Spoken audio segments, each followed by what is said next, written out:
ज्यादातर लोगों को ये एहसास ही नहीं होता कि the 7 habits of highly effective people असल में प्रोडक्टिविटी की किताब नहीं है।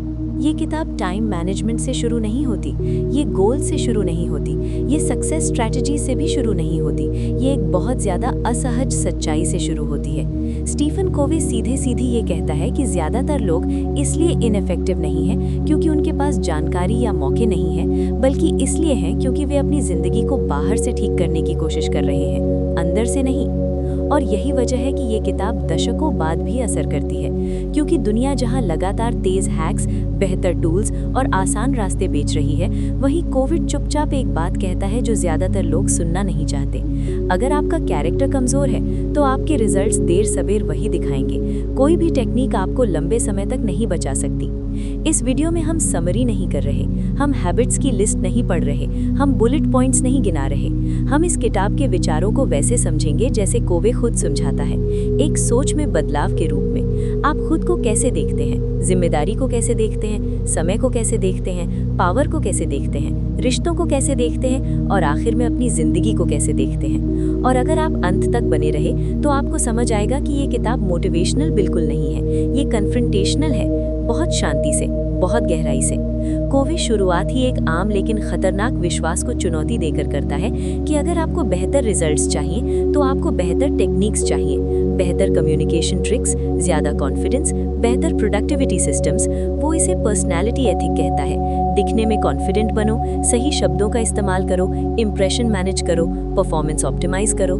समस्या ये है कि ये सब सतह पर होता है, कुछ समय तक काम करता है, लेकिन सच अंत में सामने आ ही जाता है। इसके मुकाबले कोवे कैरेक्टर एथिक की बात करता है। ये पुराना है, धीमा है और बिल्कुल भी ग्लैमरस नहीं है। ये इंटेग्रिटी की बात करता है, रिस्पॉन्सिबिलिटी की, डिसिप्लिन की, ऑनेस्टी की, ऐसी चीजें जो सोशल मीडिया पर ट्रेंड नहीं करती क्योंकि इन्हें हैक की तरह बेचा नहीं जा सकता। कोवे की दलील बहुत सीधी है लेकिन बहुत सख्त है। लास्टिंग इफेक्टिवनेस कैरेक्टर से आती है, ट्रिक से नहीं। अगर आप अंदर से अनस्टेबल हैं तो बाहर की सफलता देर सबेर गिर जाएगी, चाहे आप कितने ही स्किल्ड क्यों ना हो। यही किताब एक अदृश्य रेखा खींच देती है। कोवे आपको तेजी से जीतने में मदद नहीं करना चाहता अगर आपकी जीत टिकाऊ नहीं है।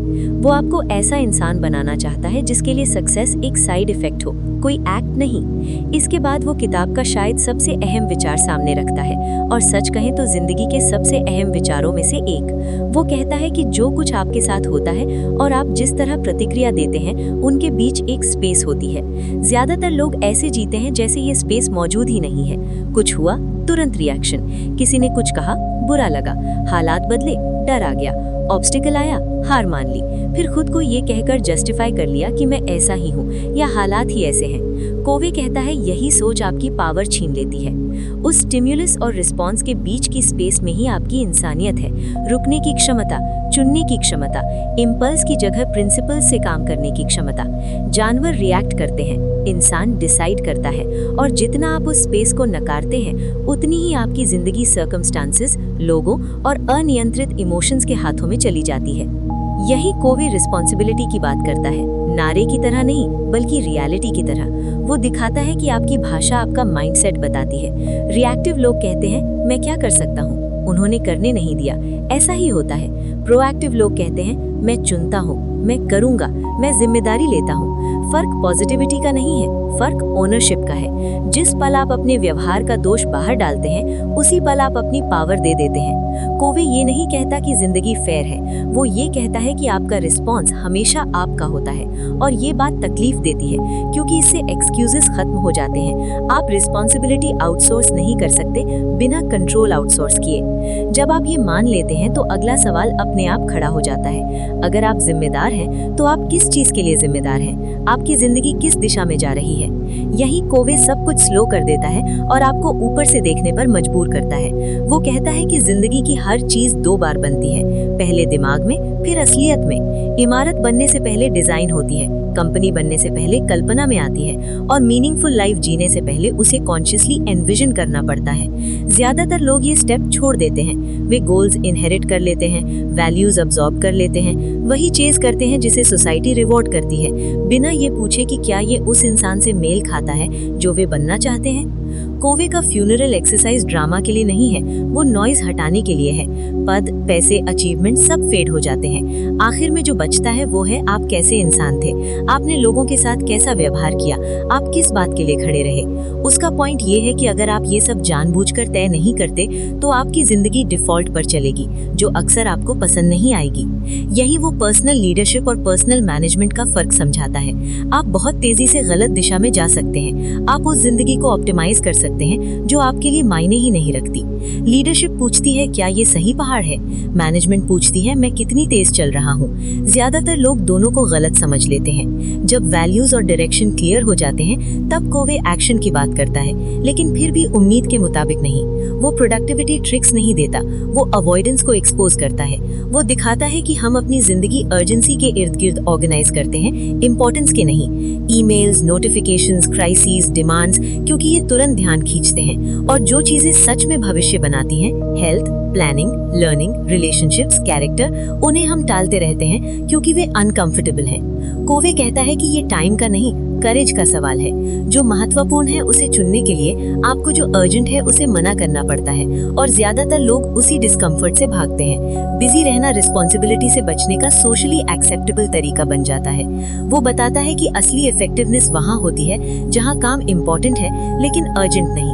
ये वही काम है जो तुरंत रिवॉर्ड नहीं देते लेकिन समय के साथ कंपाउंड होते हैं। और यहाँ एक कड़वी सच्चाई सामने आती है, आपका भविष्य उन मोमेंट्स में बनता है जब कोई आपको नहीं देख रहा, कोई ताली नहीं बजा रहा और कोई मजबूर नहीं कर रहा। डिसिप्लिन यहाँ सजा नहीं है, ये वो स्ट्रक्चर है जो बाद में फ्रीडम देता है। इसके बाद ही कोवे रिश्तों की ओर आता है, और यहाँ वो एक और गहरी धारणा को चुनौती देता है कि जिंदगी एक कंपटीशन है जिसमें किसी को हारना ही पड़ेगा। वो इसे स्कैसिटी माइंडसेट कहता है। अगर आपको लगता है कि सक्सेस, रिस्पेक्ट, अपॉर्चुनिटी सीमित हैं, तो आप उन्हें अग्रेसिवली बचाने लगते हैं, मैनिपुलेट करते हैं, डोमिनेट करते हैं और धीरे धीरे ट्रस्ट तोड़ देते हैं। कोवे एक अलग नजरिया देता है, आदर्शवाद नहीं बल्कि रियलिज्म। वो कहता है कि लॉन्ग टर्म सक्सेस ट्रस्ट पर टिका होता है, और ट्रस्ट जीरो सम गेम्स में नहीं टिकता। विन विन का मतलब कमजोर होना नहीं है, इसका मतलब है इतना कॉन्फिडेंट और प्रिंसिपल्ड होना कि आप ऐसे आउटकम से इनकार कर दें जो रिश्तों को नुकसान पहुंचाए। अगर आप सिर्फ किसी को हराकर ही जीत सकते हैं तो वो ताकत नहीं, इनसिक्योरिटी है। ये बात इमोशनल बैंक अकाउंट के कॉन्सेप्ट से और क्लियर होती है। रिश्ते डिपॉजिट्स और विड्रॉल्स पर चलते हैं। सुनना, ईमानदारी, वादे पूरे करना, ये डिपॉजिट्स हैं। इंटरप्ट करना, डिसरिस्पेक्ट करना, इनकंसिस्टेंसी, ये विड्रॉल्स हैं। ज्यादातर लोग इन्फ्लुएंस चाहते हैं बिना बैलेंस बनाए। यही कोवे एक बहुत प्रैक्टिकल सच्चाई रखता है। ज्यादातर लोग समझने के लिए नहीं सुनते, वे जवाब देने के लिए सुनते हैं, जज करने के लिए, खुद को बीच में लाने के लिए। वो इसे ऑटोबायोग्राफिकल लिसनिंग कहता है। नतीजा ये होता है कि लोग डिफेंसिव हो जाते हैं, ट्रस्ट टूटता है। कोवे इसे पलट देता है।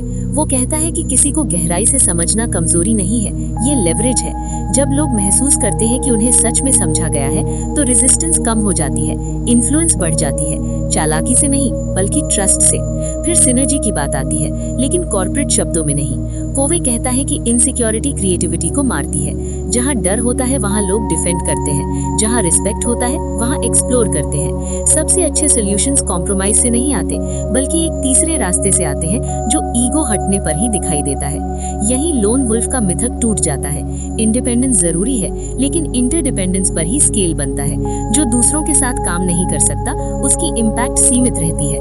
अंत में कोवे सस्टेनेबिलिटी की बात करता है। सबसे डिसिप्लिन्ड इंसान भी टूट जाएगा अगर वो खुद को रिन्यू नहीं करता। शरीर, दिमाग, रिश्ते और अर्थ, इन सब की देखभाल जरूरी है। रिन्यूअल छोड़ना टफनेस नहीं है, ये फ्रिजिलिटी है। बर्नआउट डेडिकेशन का सबूत नहीं है, ये इम्बैलेंस का सबूत है। प्रोडक्शन कैपेसिटी पर ही प्रोडक्शन टिका होता है। अगर आप वही सिस्टम काटते रहेंगे जो रिजल्ट्स बनाता है तो वो सिस्टम खत्म हो जाएगा।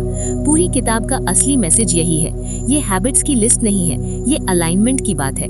आप कौन हैं, क्या मानते हैं, कैसे एक्ट करते हैं और दूसरों के साथ कैसे रहते हैं, इन सब का अलाइनमेंट।